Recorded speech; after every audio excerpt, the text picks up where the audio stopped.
అబ్బాయిలు ఎప్పుడు అమ్మాయిలకి మర్యాద ఇస్తూ ఉండండి. అమ్మాయిల వస్తువులు లాక్కోవడం అది చేయకండి. ముఖ్యంగా అమ్మాయిలకు సంబంధించిన పర్సులు కానీ, వాడే కర్చీఫులు కానీ, చెప్పులు కానీ ఏమైనా సరే ప్రేమ పేరుతోనో ఏదో ఒక పేరుతో లాక్కోవడం చేయకండి.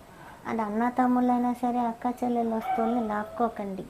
ఆడపిల్లల్ని ఎప్పుడు సున్నితంగా చూడండి. అప్పుడే దేశము ఇల్లు అంతా బాగుంటుంది. ఆడపిల్లల వస్తువుల్ని పరాయి అబ్బాయిలు చూడాలనుకోవడం, లాక్కొని దాచుకోవాలనుకోవడం తప్పు. తనంతలు తను ఒక ఫ్రెండ్గా అన్నీగా ఇస్తే తీసుకోండి.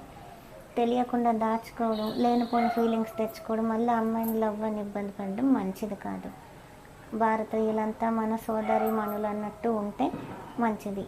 ఎలా అయినా చివరికి పెళ్ళయ్యేది ఒక అమ్మాయికి ఒక అబ్బాయితోనే కదా. కాబట్టి భగవంతుడి పైన అలాంటివి ఉంచి అమ్మాయిల వస్తువులను ఆకర్షించి దాచుకోవడం, వాళ్ళకి మళ్ళీ ఏదో ఇబ్బంది పడడం చేయకండి. Subscribe please.